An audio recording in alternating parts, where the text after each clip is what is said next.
Hey, what's up everybody? BDF44 coming at you with another video. Alright, so I'm sitting here stretching on the floor in the dark because I'm weird like that. Enjoying myself, having a good time. Just got to be doing a bunch of squats, all that good stuff. And I'm listening to Trevor Lane talk about the Lakers, and we're starting to finally, well, no, not finally, it's not the right word. I'm just talking, but we're getting to a space where we're starting to have the conversation with Laker Nation about the future and how certain moves we can do can make things a little worse. And while we want the balance of doing things right for LeBron James, making sure that his tenure in his career ends properly, we also want to make sure that we don't do more damage to our franchise and ultimately make us a worse basketball team. So that conversation is starting to be more prevalent, I think, and I'm really happy to hear it. That's ultimately what I want us to kind of be talking about, with balance, of course, to the fact that we want to make some moves. This is what I want to kind of think about. Let's do the subtlety moves. Obviously, the market is locked all the way up to heck, right? It's completely locked up. So you don't plan as if you can move more so than you can. For example, if your car can only go up to 70 miles an hour, you don't want to drive 70 miles an hour the whole time, but you definitely don't want to plan to go 100 miles per hour because you're not going to be able to do that. So we just move at the speed we can. We move with the way that we take what the defense gives us, so to speak. And what does this mean to me? It means whatever moves we can make that can bring us pieces. Just like Trevor Lane said this morning, or last night, not sure I watched it this morning, but that can provide us players that'll give us years ahead that we know are going to be part of our future, guys that we know are going to be pieces that we can add to a unit that has a post-LeBron tenure to it. Now, when I say post-LeBron, that means I'm assuming he's leaving within the next free agency period. But if he decides to stay, I'm happy with that. And we could still stay on this path with it being considered the post-LeBron era. Because the way I look at it is, post-LeBron means it's not centered around making sure that he is given what he needs for his timeline. It's centered around us having him be a part of what it is that we're doing for our rebuild if he desires to be here for it. And we hope that that rebuild can be an expedited process, because what we would have is a talented bunch of young players and pieces that we'd be putting together like Utah, and then LeBron James to help spearhead them into a space where they can make the playoffs. And we think we would still make the playoffs in the process of our rebuild if he decided to stay on for an affordable amount. That's the reality of it. I don't think the Lakers would suck with a player like LeBron James and a bunch of young kids. I don't. I think if LeBron James was to join, say, Orlando or Houston or Detroit right now, those teams would be playoff teams, because those are talented enough kids. If you run them in the right rotations, he's going to be able to use them, and he's going to be able to bring them home. And if they're clutch enough, if they're able to have enough talent, he would do a lot of good things with them. You know what I mean? If he joined Memphis right now, I think they win the championship easy.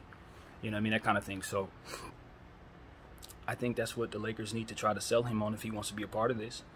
Take a nice little nasty pay cut, you know what I mean? Because that's what I think is going to be necessary for a guy like that to win a championship anyway. Wherever he goes, my theory is he's not going to be able to win unless he's afforded a lot of help, and that help is going to be needed to be represented in that cap, having flexibility. And as long as he's a superstar, hampering that flexibility, it's not going to work, because he can't represent that type of production anymore. Even though he can get 35 points a game, that's not what I'm talking about. I'm talking about, can you count on him to stay healthy for 82 games? It's no. You can probably count on him to stay healthy for about half of that. So he needs to, if he wants to win a championship, align himself with everything that would otherwise allow him to be himself at that level and still have enough talent to succeed. So for me, it's like, all right, I got to take a massive pay cut so we can have a lot of help. And I know that's like a running joke, because it's like, oh, everybody says LeBron needs so much help. But at this point in his life, he does.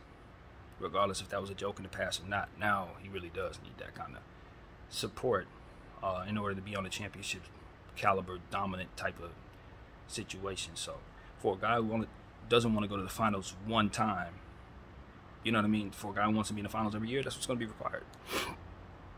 That's how the game is set up. You got to take financial pay cuts within the cap so that you can load your team up and run crazy. It's what Pippen did for the Bulls, what Timmy did for the Spurs.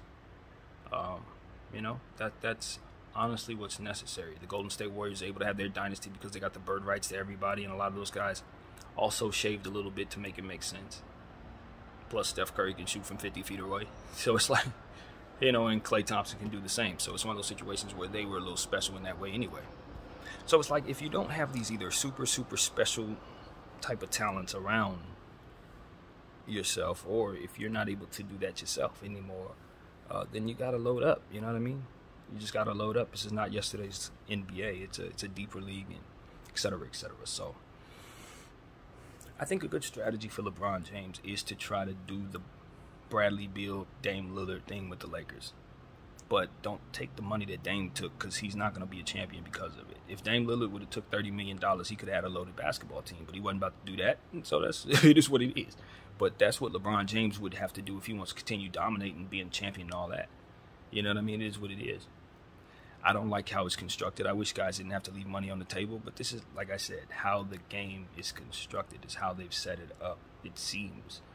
So, you know, it is exactly that, what it is. And now, going forward, I want to see the Lakers just make subtlety moves.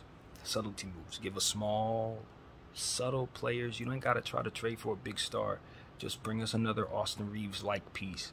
Someone of that level. Go get us another role player. Go, because those are the players that you will likely be able to land at a reasonable price. As long as you're aiming for the stars and the moons, they're going to ask for your picks. But if you're willing to aim for, hey, just give me like my 7th or 8th guy on my roster next season.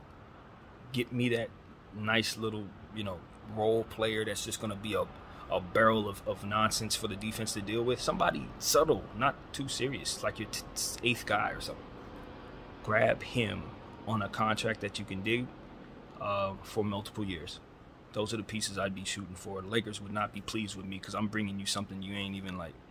You know what I mean? Just a role player that I trust, that I want to keep. You know what I mean? Those are the type of moves. That's what you're doing, and the intent is to have your bench that's already stable, so that when you bring picks or whatever you do, if you keep these stars or if you move these stars for new players, your bench is in place. That's what I think the Lakers should have, because every championship team needs their, you know, Kurt Rambis or your Byron Scott, some players like that. You know what I mean? It's not always about finding Magic Johnson with your next trade.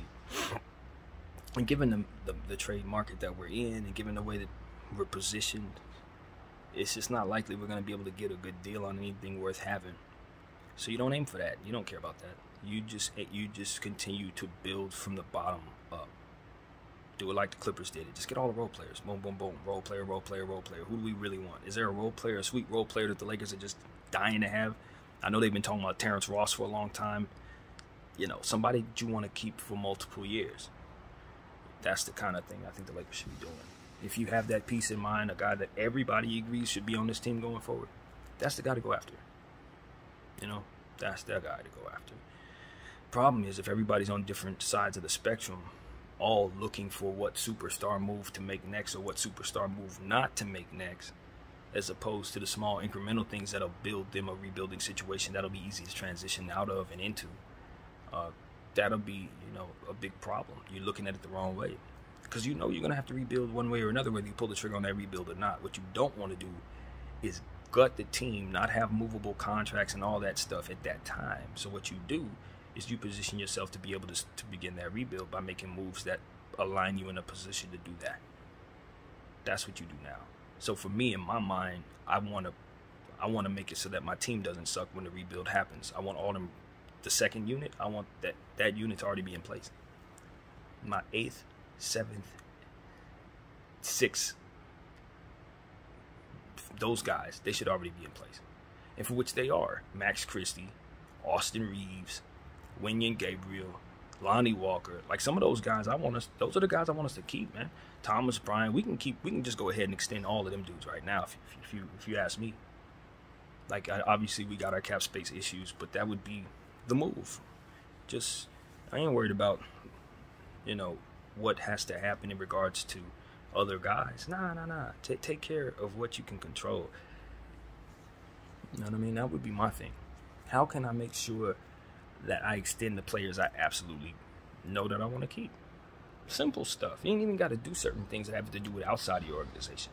Let's start strategizing how we can make sure Austin Reeves' money is secure by the end of the season. Let's strategize how we can make sure Lonnie Walker's money is secure by the end of the season. Let's make sure that we can have plans for Cole Swider in his production process when he comes back from the fracture injury. If you're not going to try to develop him, let's couple him together with a second-round pick and try to go get us one of those type of players. This is the type of stuff the Lakers need to be doing. If you don't like Jay Huff that much as a piece, what you need to do is call him up to the big team and bring him up and showcase him. Play him up to a solid level and trade him as a piece you can move. See, these are the types of things Lakers ain't even thinking about. A guy like Mac McClung, he should be on our roster right now. He's not in the NBA. He's always turned up the G League. Why ain't he on our roster? Simple stuff. Nobody's even thinking about that. They're too busy wondering what big moves to make and what big moves to not make and how to argue about those moves. It's like, man, y'all not even thinking right. Because you know you're going to have to blow this thing up. So make sure the Mac McClungs, the Max Christies, all those guys are in place. That's all your Lakers self need to be doing. Because you know you can't move AD in the way you need to be moving him. Not right now. You know you can't move Bron. That's not happening. The Westbrook situation as is, you're probably not going to move him. So just fix what's within your control. That's all I ask the Lakers do. Because I don't care how much space little space you have, the space you have you can occupy. And that's pretty much my point of view on this. So that's it, man. The Lakers have a big game against the Miami Heat tonight, so I'm ready to do some homework on that and, of course, get y'all up to date on what I expect to take place there. As I said, I ain't even as much as glancing Miami, so I don't know what I'm expecting to see from them. I don't know, but we're going to find out. So that's pretty much what I got. That's my little quick Laker video. You know what I'm saying? I appreciate everybody checking out BDL 44, and y'all have a fantastic day. I'm out.